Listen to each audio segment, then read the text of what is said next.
Al que le caiga el guante, que se lo chante, y si le queda grande, que se lo aguante, como decía mi abuelita.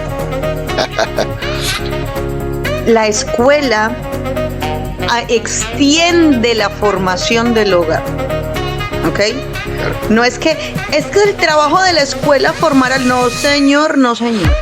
La escuela recibe a los niños para mostrarles, ya aprendieron los elementos modulares, lo básico que tiene que conocer toda persona. Ahora esto es un laboratorio para que usted extienda ese sistema de valores a la comunidad. O sea, nosotros, los docentes, simplemente somos el nivel 2 de la parte educativa. El nivel 1 siempre está en la familia.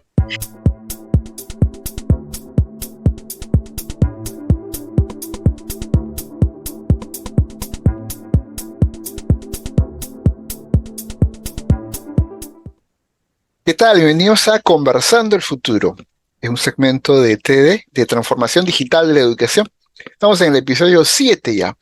Vamos a tocar el tema de educar en el pensamiento crítico de José Carlos Ruiz, filósofo y profesor. Siempre acompañado de mi partner, Marcela Gómez. ¿Qué tal, Marcela? ¿Cómo estás? Bien, Ángel, ¿vos cómo vas? Un poquito afónico en este momento, así que espero pues, que se pueda notar mi voz y que si sale en mi tierra se dice un gallo, ¿no? Bueno, me Sí, lo en tolere, pues, Colombia ¿no? también, un gallito, sí. Un gallito, entonces me lo tolere, ¿no? Si por ahí sale algo de eso, ¿no? Así que comenzamos. Oye, el pensamiento crítico, ¿qué tan relevante se hace en la actualidad, ¿no?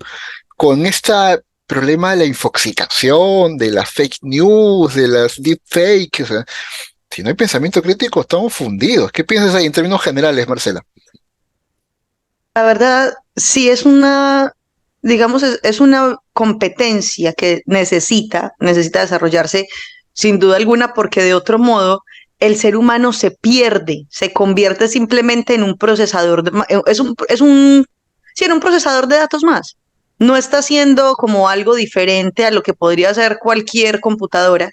Se estaría perdiendo su humanidad. Precisamente o al menos la forma en la que nosotros hemos crecido, hemos pensado, siempre nos ha indicado que somos los que tenemos la posibilidad de transformar el entorno en el que estamos, hacerlo mejor. Si nosotros en lugar de procesar los datos y tomar decisiones a partir de ellos, estamos simplemente actuando como si fuéramos un sistema sensor actuador y sale. ¿Dónde está la diferencia de nuestra capacidad de pensar respecto de la capacidad de procesamiento de un computador? O sea, una vida alternativa de silicio, y estaríamos perdiendo básicamente una buena parte de la esencia nuestra. Claro, claro. Y arranca con un concepto clave, José Carlos, ¿no? Él menciona el tema de la atención, ¿no? ¿Qué implica prestar atención, ¿no? ¿Cómo valoramos el instrumento más importante que tienen las personas, que es la atención? Y él lanza una frase en su conferencia que habla de préstame atención.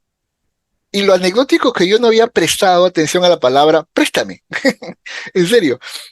Sí, pues te presto mi atención, ¿no? O sea, cedo mi voluntad a quedarme callado, a asumir una conducta de búsqueda de todos los recursos necesarios para poder saber todo lo que me estás diciendo, ¿no? Y entender lo que me estás diciendo. Y aquí es donde ya el concepto no lo plantea él, pero sí yo lo planteo diciendo la economía de la atención. Si tú me prestas la atención, yo te lo tengo que dar con un valor añadido, con un valor agregado, ¿no? Ya, me gusta que hayas usado esa palabra. Hablas de la economía de la atención. Es curioso, en inglés uno no presta atención, uno paga atención. Oh, mira, qué Sí, loco. No lo había sí. O sea, en entendido. realidad cuando tú atiendes, o sea, cuando estás brindándole tu atención a alguien, es Ajá. porque estás reconociendo el valor de lo que te está entregando. Entonces pagas ese valor con tu atención. Mira, es un enfoque, claro, es ya lógico, ¿no? Es ya lógico el proceso, ¿no? Pero sí, pues estás pagando con tu atención, ¿no? En realidad, porque estoy usando mi tiempo, ¿no? Mis recursos en valorar lo que tú me dices, ¿no? Interesante la perspectiva, ¿no? Pero él pone énfasis también en el asunto de si les vamos a pedir atención a los niños, solo para recriminarle, gritarle, pues, ya no van a prestar atención para la próxima, ¿no? ¿Qué Es que crees? yo pienso que nosotros no hemos comprendido el poder de la atención. Se reconoce que la atención es un dispositivo básico de aprendizaje, o sea, es necesario para el aprendizaje. ¿En qué momento se desarrolla la atención? Cuando la persona se siente lo suficientemente segura como para poder interactuar con un objeto de estudio. Si la persona no se siente segura para interactuar con un objeto de estudio, va a entregarle su atención a los alrededores, porque necesita estar en estado de alerta. Ahí es donde va a estar su atención, en el entorno circundante que le hace sentir en peligro, ¿cierto?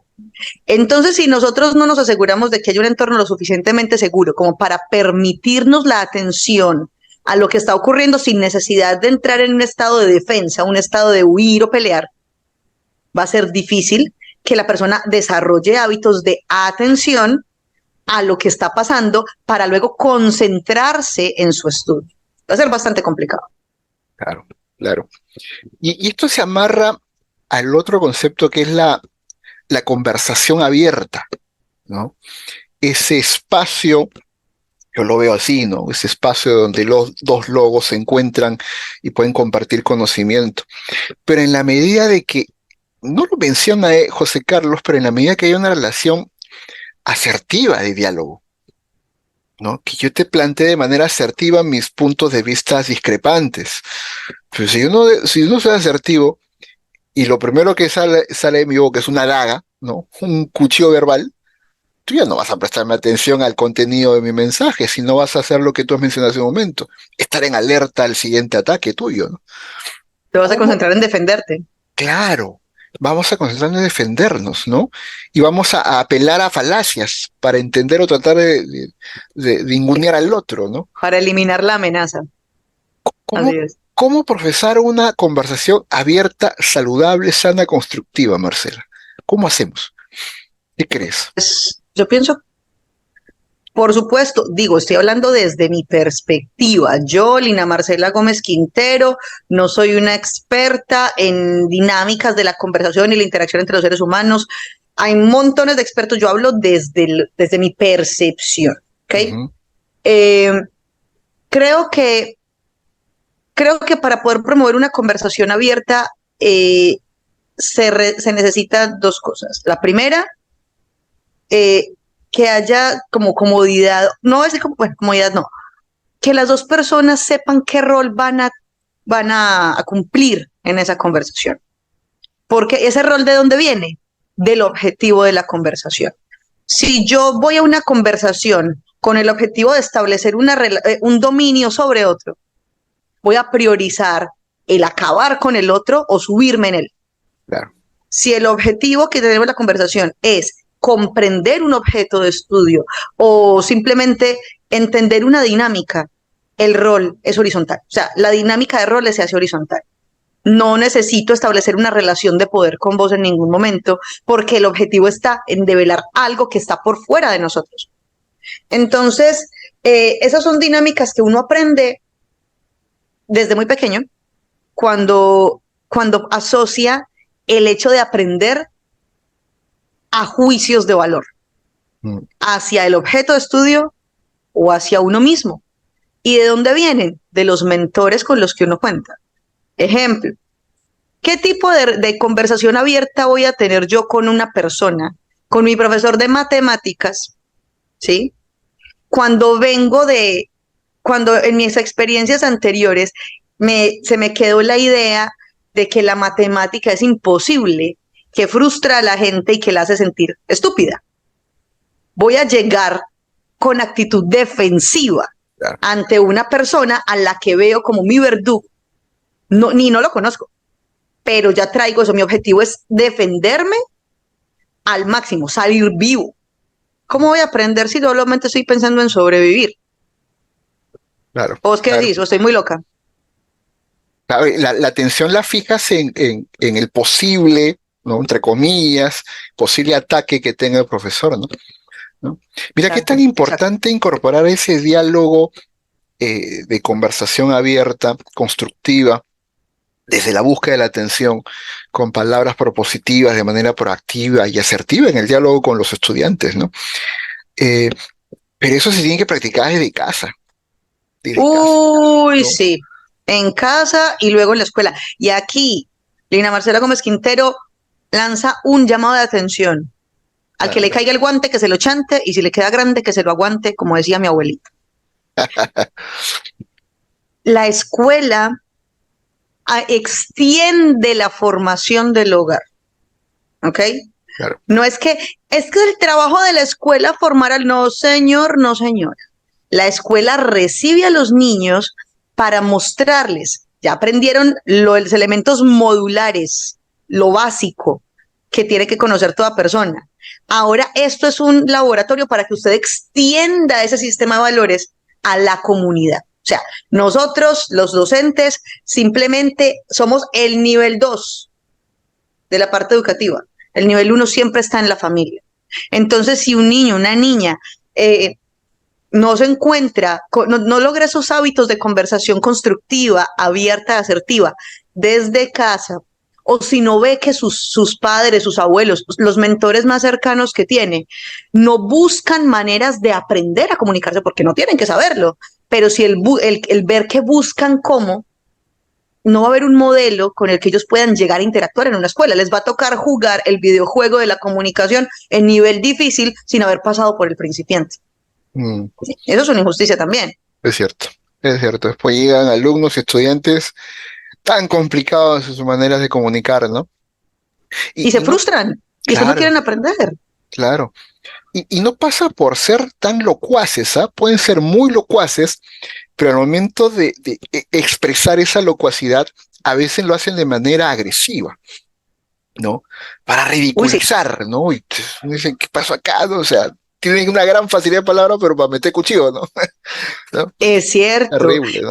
Entonces imagínate que hasta qué punto este niño, esta niña, este adolescente se dio cuenta de, claro, del poder del discurso, pero tomó la decisión, tal vez inconsciente, de usarlo para lastimar a otros. Él está viendo la conversación como un instrumento para crear relaciones de poder. Claro. O sea, no estaba trabajando desde la conversación abierta. Y ahí me atrevo a decir una cosa, Ángel. Puede que salga Toreto, que salga el que sea, A ver, pero, provócalo, provócalo. pero o sea, la conversación abierta es importante lo siguiente, la conversación abierta no quiere decir conversación ambigua, no quiere decir conversación inconclusa, no quiere decir conversación sin un foco.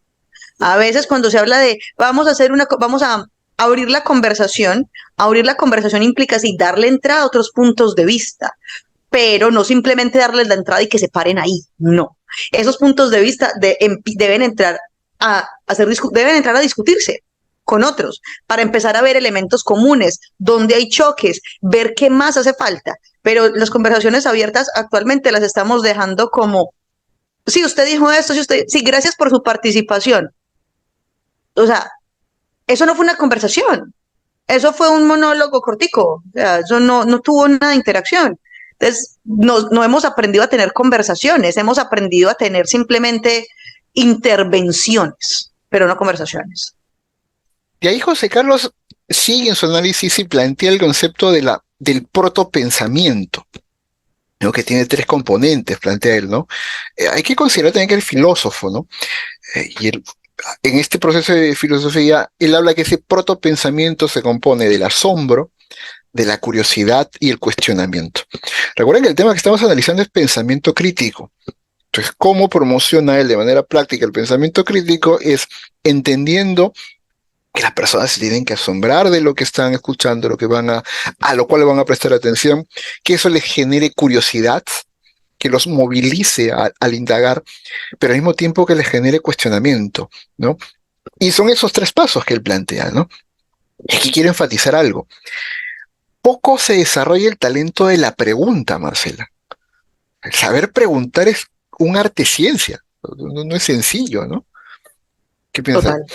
No es sencillo y se ha hecho cada vez más difícil cuando se ha impedido que se desarrolle la pregunta. Nosotros, por ejemplo, que somos prácticamente contemporáneos, a nosotros nos tocó una época en la que si hacíamos preguntas, nos mandaban a callar. o nos daban una respuesta rápida sin fundamento y porque sí. Tal vez no con una mala intención, tal vez simplemente lo que buscaban era como, no quiero dejarle la pregunta sin contestar, pero uno veía que la pregunta no valía la pena. Al menos eso era lo que uno aprendía. ¿Qué necesidad tiene uno de indagar, de preguntarse más y de buscar más si al final todo va a quedar en una respuesta plana en donde no hubo conexión? Entonces, el aprender a preguntar y el permitirse la pregunta y el permitirse no saber responderla en el momento, pero buscar cómo responderla, es clave para empezar a trabajar en procesos de indagación que se hagan de manera consciente. Lo que se menciona como el protopensamiento, o sea, este protopensamiento básicamente es la antesala del pensamiento del aprendizaje basado en indagación.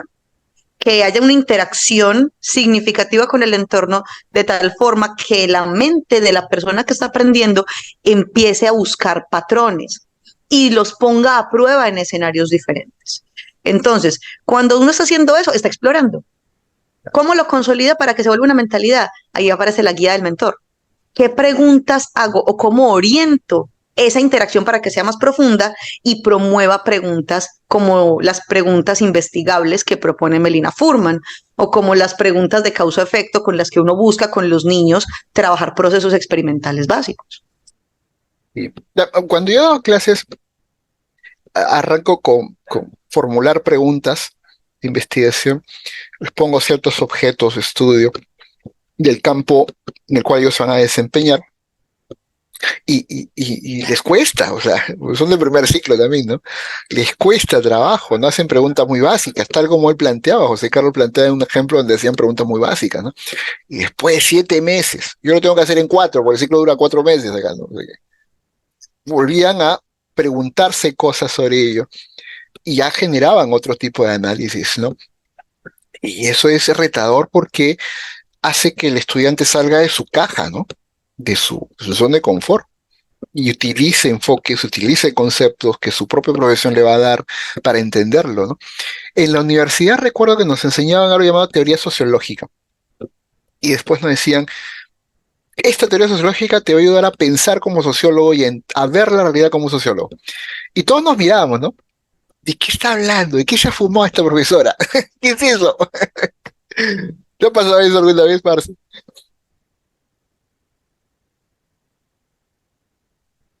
¿Qué crees? ¿Ah? Te explica Pues usted, me sí, dice, ¿qué es esto? sí. O sea, mientras escuchaba, pensaba en mi experiencia también como estudiante, aunque tengo que decir que tuve la fortuna de que, o sea, he sido preguntona toda la vida. Eh, pero sí, el hecho de que uno le digan, vea, empezar a ver las cosas de esta forma y hacerse este tipo de preguntas le ayuda a ver esto de tal manera cuando uno no está acostumbrado, eso duele. Eso es como aprender a montar en bicicleta. O Claro, sea, el aprender si uno no tiene el hábito de hacerse preguntas sencillas y de una cuando le hacen a uno una pregunta uno contesta con no sé por qué quiere evitar exponerse. Ahora hacerse preguntas de mayor profundidad. Claro que va a doler. Y entre más se demore uno para formarse en hacerse preguntas, más difícil va a ser. Es como si, no sé, Ángel, vos montas en bicicleta y sos claro, tremendo sí, ciclista. sí me gusta. Imagínate que estuvieras apenas aprendiendo a montar en bicicleta. No, sí recuerda, duele. Me he caído hoy muchas veces, duele. Imagínate, y sabes montar en bicicleta, ¿No? igual, pero tuviste un entrenamiento de pequeño, seguramente una Sí, bicicleta pequeña, con unas rueditas de entrenamiento, alguien te llevó, después te soltaste y luego empezaste a correr por las vías del Perú, sí. pero eso no se hace a la primera. ¿Qué pasa? Que tenemos un estigma no queremos exponernos a las preguntas estúpidas, Mm, ¿cierto? O sea, no queremos sonar estúpidos al preguntar, claro, pero es que una verdadera pregunta no es estúpida cuando uno la escucha bien. claro. Es cuestión de práctica, ¿no crees? Es cierto, sí, muy cierto. Vamos a dejar unos segundos a nuestro oficiador y regresamos aquí en el episodio.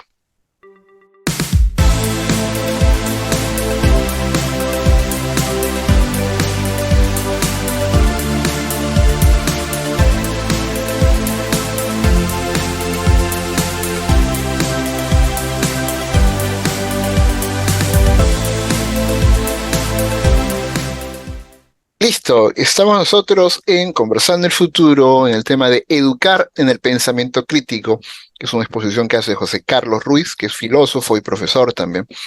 Y él hablaba de algo muy, muy interesante, ¿no? De cómo los líderes, para que el pueblo no piense o no piense en lo importante, ¿ok? Combina este asunto del pan con circo, ¿no? Pan y circo, ¿no? Y que es una invención del emperador Tito, ¿no? De la Roma antigua. Pero uno lo piensa ahora y es igualito, o sea, pan y circo, ¿no? Que pan y farándula, ¿no? O sea, programas faranduleros que te obnubilan el cerebro y un montón de subsidios sociales que no ayudan a que las personas puedan independizarse y generar sus propias capacidades de desarrollo, ¿no? Uno lo piensa así. Puro 1984, ¿no? Sí, sí, terrible, terrible, ¿no? Acá le hemos pasado feo en esa época, ¿no? Realmente. Pero después él compensa esa percepción, que coincido con José Carlos en esa producción que ahora se maneja, con una frase que plantea Pepe Mujica, ¿no? Más allá de que creamos o no, tiene frases muy, muy, muy locuaces, ¿no? Voy a citarlo. Dice, hay que vivir como se piensa, de lo contrario acabarás pensando como vives, ¿no? ¿Hay que piensas en eso, Marcelo? Eso es clave. O sea, nuestra mente necesita, o sea, trabaja a partir de hábitos. Entonces, el, inclusive el pensar es un hábito. El pensar de manera proactiva, el pensar de manera, eh, digamos, basándose en indagación, eso es un hábito. Ujú. Y nosotros muchas veces decimos, nada, eso no pasa nada, no pasa nada. Cuando usted cree que no pasa nada es porque ya tiene el hábito, o sea, ya no lo siente. Entonces, es súper importante que si uno tiene una forma de pensar y esa forma de pensar se alinea con ciertas respuestas a diferentes situaciones, sean coherentes con lo que uno está diciendo. De otro modo, voy a utilizar una palabra de mi profesor de inglés, mi profesor de inglés de la secundaria. Uno empieza a mentirse a uno mismo porque Mm. uno dice algo que no cumple. Y él decía que el que le miente a otros es un mentiroso, pero el que se miente a sí mismo es idiota. Y yo creo que eso es verdad. O sea, yo dije, don Héctor, conectamos. Y eso es algo que es clave. O sea, ¿cómo podemos enseñar, Claro. cómo podemos ayudar a crear una conciencia de cómo es que uno cambia la realidad de las cosas si uno es capaz de promulgar algo que no se ve? Entonces, ¿con qué derecho? O sea, Claro. muy hipócrita uno, ¿no? Yo recuerdo una clase, Marce, que yo les decía sobre este tema de la coherencia, ¿no? Le decía a los chicos en plena clase presencial, ¿no? Imagínense a mí hablando con absoluta tranquilidad y me ponía a armar este personaje en ese momento, ¿no? Imagínense que yo estoy en este momento tranquilo, hablando con serenidad y tratando de que ustedes entiendan lo que les estoy diciendo. Estoy tranquila, por si acaso. Esto me miraba Y así, ¿no? estoy tranquilísimo. Claro, Sí, ¿no? ¿No? Y yo le decía, hay personas que no expresan lo que están pensando realmente, ¿no? O lo que están sintiendo, que es peor todavía, mucho más complejo, ¿no? Mucho más complejo. Y el pensamiento crítico pasa por, como tú lo has planteado, ¿no? No mentirse a uno mismo, ¿no? Porque si uno se miente a sí mismo, ¿qué pensamiento crítico? Lo primer crítico que tienes que hacer es contigo mismo, ¿no? Para empezar a claro, mejorar, ¿no? total. O sea, uno, por ejemplo, aquí donde me ves, esta lata es de agua. Yo no tomo gaseosas, no me gustan. Esta lata es de agua. Yo, yo cuando hablo con mis estudiantes, pues obviamente dentro de mi rol como docente, también les ayudo a pensar a ser conscientes de sus hábitos de vida, ¿cierto? ¿Te imaginas que yo les diga a ellos no tomen gaseosas o sodas y me vean a mí con una lata de Coca-Cola en la mano? Ay, no. Y yo tomando ahí, Qué light. no, la gaseosa es malísima, muchachos, no eso es hipocresía.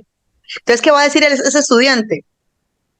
Una de dos, lo que dicen, lo que dicen, pero no lo que hacen. Pero si estamos hablando de niños que están empezando a aprender y que utilizan las figuras a su alrededor como referentes, todavía van a necesitar un montón de tiempo para cuestionar ese modelo que ven y van a actuar es por imitación. Entonces, después la ruptura va a ser mucho más dolorosa y vamos a encontrar personas con grandes niveles de ira, de ansiedad, que después van a tener más dificultades para empezar a encontrar un norte en lo que quieren hacer, porque todavía están como disociando, creo yo, después de algo tan sencillo que nosotros decimos no vale la pena. Sí vale la pena. Que nosotros queramos pensar que no tenemos efecto en ninguna parte, eso es otra cosa, muy Exacto. diferente. Stephen Covey menciona una relación, habla sobre el estímulo y la respuesta, ¿no? Él menciona que el hábito de proactividad justo está y se cree en el espacio que debe haber entre el estímulo y la respuesta. Esa acción consciente y coherente que debemos tener para detener el estímulo, procesarlo, entenderlo y responder en consecuencia, ¿no? Y él habla al final, para cerrar ya con este tema, sobre la higiene mental preventiva, ¿no? Y habla de la drogodependencia emocional, ¿no? Esa constante búsqueda de dopamina a través del TikTok, por ejemplo, o cualquier otro parecido, ¿no? Y cómo nos está generando algo llamado neofilia, ¿no? Es increíble cómo la drogodependencia es estimulada por la neofilia. Y estamos ahí nosotros, impregnados de eso. Para cerrar esa idea, Marce, ideas finales. Pensamiento crítico requiere de una virtud que hemos perdido y es la paciencia. Paciencia para observar, paciencia para comunicar, paciencia para acompañar. Nos hemos acostumbrado tanto a ir a una velocidad increíble que se nos ha olvidado que nuestro cerebro ha necesitado millones de años. No, millones de años no, es que millones de años, yo soy exagerada. Miles de años para evolucionar de la forma en que lo ha hecho. Y estamos esperando que cambie así inmediatamente cuando sabemos que los cambios sostenibles son los que requieren más tiempo en establecerse. Así que queremos una comunidad para el pensamiento crítico. Necesitamos una sociedad que permita que su cerebro madure. Hay que dejarlo hacer y hay que tomar esos hábitos que nos permiten volver a pensar despacio para poder actuar despacio. Hemos estado en Conversando el Futuro, Educar en el Pensamiento Crítico, una exposición realizada por José Carlos Ruiz, filósofo y profesor. Nos encontramos en un siguiente episodio. Nos vemos, bye bye. Chao, chao.